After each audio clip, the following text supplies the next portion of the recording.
Welcome back, everybody, to Santa Fe Fashion Week's YouTube channel. I'm Stephen Cuomo. This episode has less to do about fashion and more to do about film. We have Netflix Studio behind us, which is also known as Albuquerque Studios. And this episode is about what to do when moving to Albuquerque to work in the film industry. So Joseph was kind enough to take time out of his day, and you're with Keller Williams. And can you tell us a little bit about New Mexico real estate and what to look for when moving out to Albuquerque? Definitely.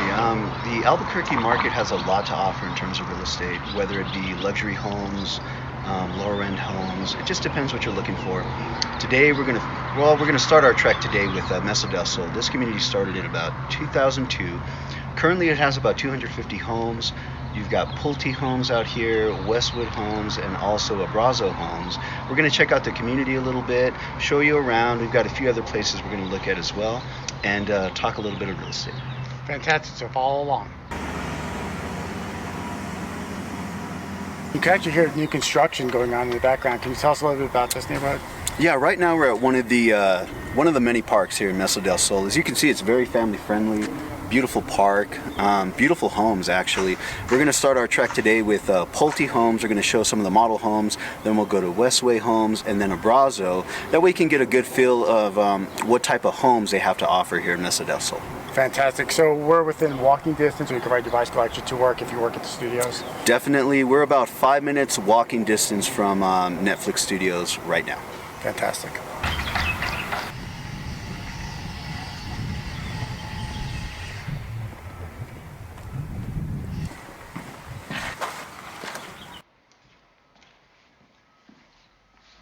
So can you tell us about this property? Yes, sir. This is Abrazo's flagship model home, just over 2,600 square feet, 3-bedroom, 3-bed, 3-bath. Also has a studio above the garage. We're going to take a quick look, show you around, and see what you think about the property. Granite countertops, tile flooring, all new appliances, stainless steel. You can take a look. It's really beautiful.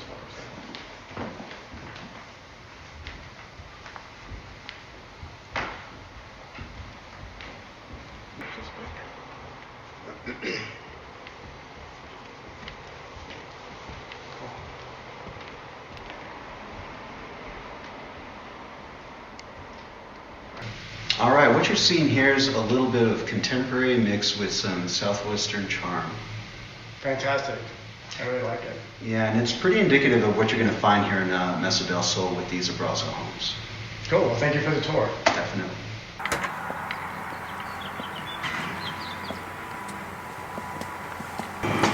And we're at our next location. Right now we're in front of Westway Homes. In just a couple minutes we're going to take a look inside and see exactly what they have to offer. As you can tell, much more modern feel to it. Everything with Westway is a little bit bigger, higher ceilings, higher doorways, much more modern feel all throughout the home. You've got the gunmetal appliances. You've got more modern fixtures, which you'll see here in just a second, modern cabinetry. Everything in these homes is just a little more modern. And the price point is a little higher, just over $500,000. Fantastic. Well, thank you for showing us around. Definitely.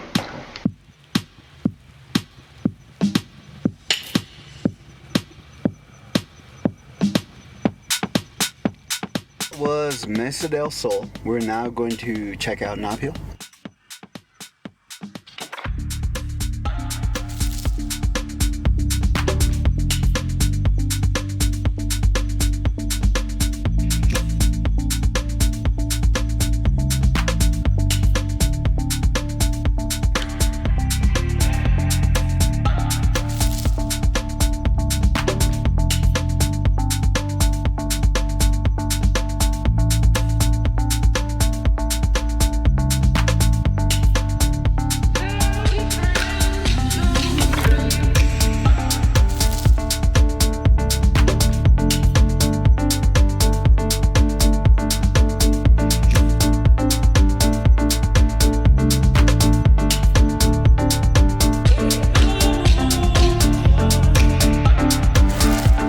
So we just left Mesa del Sol. We're now going to be entering in Nob Hill.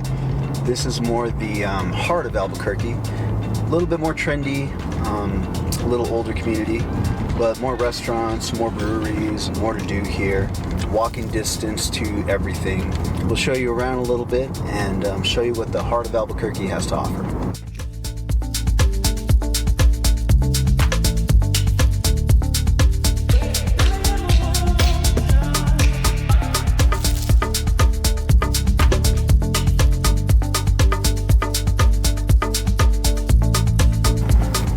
Right now we're currently in the university area.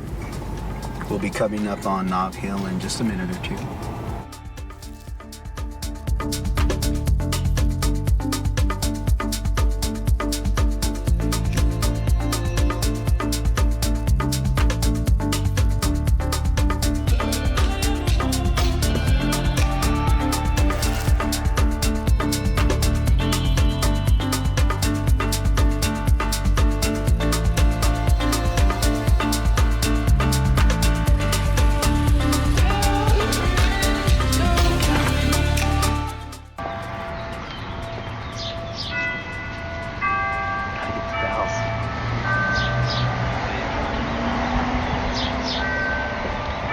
So we're currently in Nob Hill, a totally different vibe from Mesa del Sol, as you can see. A lot more activity here, more restaurants, more breweries, just more lively here, if this is what you're into.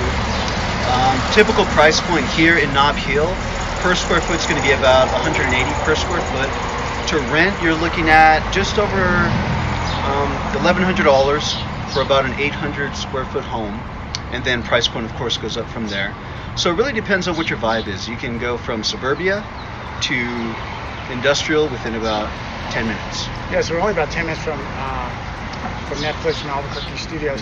So I've been reading the business section quite a bit, and I've been reading that a lot of people from New York and California are moving down here because it's gotten so expensive for like the artsy kind of people, and a lot of them are gobbling up land or property with houses here in the Nob Hill areas. Is there truth to that? You know, there's a lot of truth to that. Actually, as soon as we finish up here, I've got a meeting with a California investor that we just put one under contract last week. He's looking to put a few more under contract, hopefully this week. So, yeah, a lot of the homes here are being eaten up by out-of-state investors and people just coming in from different areas into Albuquerque. So, well, as I said, the movie industry's really kind of put us on the map. I mean, we're almost like the best kept secret, and now a lot of Hollywood types have been moving out here, and they shoot here, and then they fall in love with New Mexico, and then they purchase it. Definitely. Price point here is excellent. The weather here is excellent. I think the demographics here in Albuquerque are going to change over the next 10 years.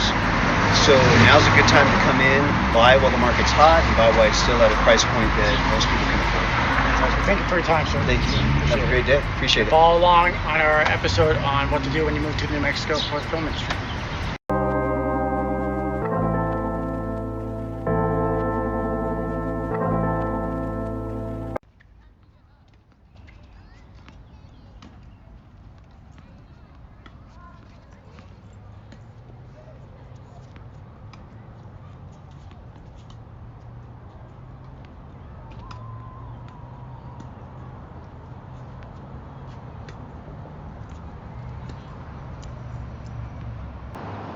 So very excited to have Michael here. You're an actor here in New Mexico, and you've had some recent success. I've noticed on Facebook there's some new movies coming up. Yeah, I mean, really excited about a month. We'll have a really big push for midnight screening, which we shot last year. I got to see the new trailer. I can't say anything about it and see the poster for it as well. And like I said, it's going to get a really big push. I'm really excited to see it and see how people react to it. Congratulations. And then also, I've noticed you really upped your game as far as your recent headshots you've taken. Yeah, I mean, headshots are your calling card. That's the first thing that people see, casting directors see, and it can make or break you, actually. If your headshots are not good or they don't look like you, they could just pass you by. And then I've also learned to have some different looks with my recent headshots, not just like the mean guy, but, grow the facial hair out. It took 2.5 weeks and just adds different looks so they can say I can do, different things. And you spent some money on this last set. Yeah, I mean, in California and New York, you're going to spend $1,000 on up. I mean, you're going to spend, it depends on the photographer you go with, but some charge $100, some go up from there. It just depends on you and the quality you're looking for. And every photographer has a different eye, so you have to work with different people is what you should do all the time. Right, and then you talked previously about how some New Mexico actors how can you spend so much money on your headshots, and your thoughts were? Well, my thoughts are you have to invest in your craft. It depends on what you're looking for and what you're looking to do. To me, paying $500 on up for headshots is an okay range to pay for that. And you have to look who's shooting them, and sometimes you get what you pay for. Sometimes you can get lucky, do trade-offs, or spend cheaper than $500 or $600 and get some really good headshots. I've done that, but you just have to sometimes look who's shooting you. Maybe they know people in the industry, which always helps. and know what they're looking for and know what the local casting directors are looking for in your shots too. So you just have to, you have to invest in yourself. Absolutely invest in yourself. So you moved from Colorado, but and you've been here in New Mexico for a bit of time, but this is really for like people moving to New Mexico to become an actor. So without dropping any names, how would you go about finding a good photographer for headshots if you just moved to town? I would probably ask a lot of the local, like if you get with an agent, ask your agent, usually they know, but just ask some of the local actors and actresses who you're shooting with. Look at the pictures, look at their references, see who they're shooting for, see maybe get lucky, find out what casting directors, what particular photographers they look for, or what the agents look for, like what are their favorite photographers. That's a big thing. If you can get with that information to find out the agents, what they use for their headshot photographers, that usually can help quite a bit. Well, we appreciate the information.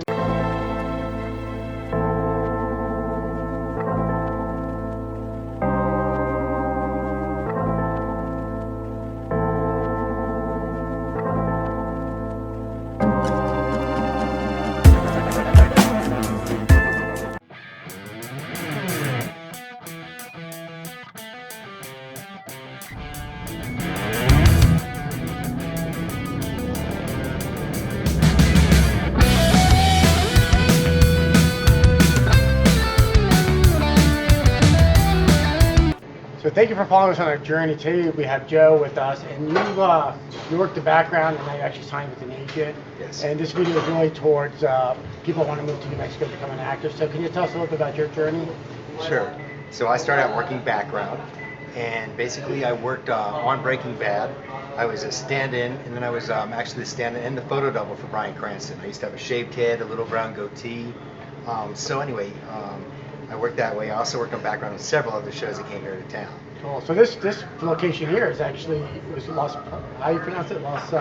So it's Los Pollos Hermanos, Which means the Chicken Brothers. Okay, fantastic. And that was a key place in Breaking Bad series. It's where Walt met Gus Fring, who was the head drug kingpin, basically. Very cool. So you're saying you worked his background, then you kind of went to the next level. You did some stand-in for Breaking Bad. And Right. then can you give some advice to people who have never worked in background as far as etiquette and things of that nature? Yeah, so basically if you're going to work background, the main thing you want to be is professional. You want to show up on time. When I say on time, you want to be 10 minutes early. You don't want to be late. You do that, they're not going to hire you again. They're going to pay you for a day. A day is usually 12 to 14 hours. So you expect to work 12 to 14 hours. You're going to sit there, you can read a book, you can do whatever. They're going to call you when they need you. Basically, and just be quiet because they're trying to shoot something. You can't be having a big conversation, and they'll call you when you need you. You go out, you do your thing, you come back, sit down, and they feed you really well, and it's really a good thing. So oftentimes, because I've done background and stand-in, so you'll get there. There might be wardrobe. They might say bring some stuff, or they might put you through wardrobe. They might put you through makeup. Exactly. Right. So when they say to be there by a certain call time, that like I said, 10, 15 minutes early, and then they'll put you through all that as needed. That is correct.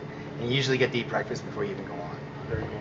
So tell us about, so we actually met in acting school. We did. So you and I go way back. We did. So tell us, did you always want to become an actor, and if so, how did background come into that? Yeah, so it was my dream from a little kid. When I was a little kid, I wanted to be an actor, but I didn't know how to go about it. And then I saw a thing about they were shooting something actually in Las Vegas, New Mexico, the original Red Dawn with Patrick Swayze. Oh, very cool. So I went, and you don't have to audition. I just went in there. They took my picture. They called me back. They named me a Russian soldier. Very nice. So I was up on Johnson's Mesa. I did that. I loved it so much that I went to UNM to become an actor. Okay. Well, while I was in UNM, I kind of switched gears and I became a filmmaker. I shot stuff. I edited. I directed. Mm-hmm. I really liked that. I still wanted to be an actor, but I went that other way. Right. But then as I got older, that acting thing was still there. I still wanted to do it. And I didn't know how to get into it, so I started background. And background put me back on set. I went, wow, I love being on set. Right. So when I started on Wildfire, and then I did every show that came along, I got at least a day or two or even a week on it. So what was that journey for you, going from background to stand-in? Because that is kind of a step up in a way, right? So the thing I was talking about, professionalism, they'll get to know you if you show up on time. Bring a pen with you so you can, because you're going to fill out stuff. Bring your clothes if they tell you to bring clothes. Mm-hmm. And just be responsible. Don't make any fuss on it. Don't go talk to the actors. Don't do anything like that. And they'll get to know you. And then they asked me if I wanted to be a stand-in. Mm-hmm. And I said, sure. So I was a stand-in on a show called Let Me In. It was a movie. And I also was a body double on that. And so that was 2 steps up above background, basically, or I got paid a little more. Mm-hmm. And then the Breaking Bad thing came about. So for Bryan Cranston, for people that don't understand what a stand-in is, can you kind of explain what a stand-in does? Sure, Steve. So what a stand-in does is the actor has to go through a lot of motions, and they have to set lights, they have to do this, they have to do that, set cameras, get the focus points. So what a stand-in does is a stand-in, before the actor's actually out there, he goes out and does the things the actor's going to do, and the director looks at it through the camera, sees what it's going to look like, how he wants his framing. They light it. This way, the actor, the high-paid actor, doesn't have to stand out there all this time doing this stuff. Right. So you do all that. So he's for in the him. trailer, going Yes. over his lines, possibly getting into character. Exactly. He's getting ready while you're doing this. Then they bring him out, and he does the exact same thing after they already have everything lined up and ready to go. And I've noticed when I'm standing, you're working a lot more directly with the director and whatnot, right? Because as a background, you could really be just in the background. Yes. But you are actually taking direction from the director, right? Because a lot of times you're going through the motions. If there's going to be some walking and whatnot. Right. I love stand-in way more than background. I mean, I love background too, but stand-in, you get to sit in the video village half the time, or you get to sit, sometimes even with the actors, you get to sit right there with Right. them. You get to know the actors because you're right there talking to them, and they're saying, you're right there, and you're right. The director, the main director, he's going to direct you and tell you what to do and that kind of thing. Right. And so I noticed when I was extra background, sometimes there's 100 of us, and you could kind of disappear a little bit and mess around a bit. But when you're a stand-in, you got to be at the ready. Yeah, you got to be at the ready. Right, because what do they call that? The 8. You got the 8. Yeah, first team, second team. First team, second. And when they call, you have to be there. The first team would 'cause be the that's the main character. The main characters. The main actor, and then the second team they call you up to do Right, the exactly. setting up of the sound and lighting and whatnot. And people don't realize how much per minute it costs to make a film. They're paying every single person there per minute. So it's to not make a time to film. horse around. Yeah, you they, need to be there. yeah. When they call you, you better be there, and you got to get there, do what they tell you to do, so they can get the lights set, get the camera set, so you can get out, so the actor can come on and do his thing. Very cool. And then you went from background to stand-in to we met in acting school, and now, what was it like finding an agent? So basically, there's about 3-4 agents in town. They're all good. SAG agents. Exactly. And I didn't really pursue an agent. What I did was I was just going along doing independent films, doing different things, and taking classes all the time, learning. Just learning as much as I can, that sort of thing. If you want to be an actor, you have to keep taking classes and keep learning. There's all different things to learn. So anyway, I happened to be at a class with a guy, and he actually introduced me to his agent, Tina, Very nice. and recommended me, and so Tina Presley's my agent, and that's how I got to. So networking and being out there and putting yourself out there, and obviously if you were, again, I use the word screwing up, but if you're screwing off an acting class, that guy would never recommend you for an agent. So just the fact that he's probably, the agent respected him, and then coming from that person saying, hey, you should talk to Joe. Yeah, that's exactly right. That's why you never know who you're in class with or on set with. Mm-hmm. So you always want to be respectful. You always want to do the right thing. You always want to be on, and because they'll remember it. Right. If you were a screw up, they might be the guy that can recommend you or not. Or kill your career. Yes, exactly. Well, cool. So any other advice before we go on to our next segment? No, just what I said. Just learn, do whatever you can. Get on set. You'll know if you like it or not. If you're there 14 hours and it's the worst 14 hours of your life, forget about it. But if you love it, then go on to it. If you want to go on to be an actor, then take classes and get to know people. Network is the biggest thing. Just network. The more people you know, the more opportunities you'll have. So being an actor is almost like a paid internship in a way. It is. Because you're learning the ropes and you're learning the jargon of being on set. Exactly, that's exactly right. Very cool. So I created a New Mexico Actors Guide to help people when they move to New Mexico to find extras casting, New Mexico film news, different SAG agents, SAG AFTRA agents. So follow us along as we go on to the next segment.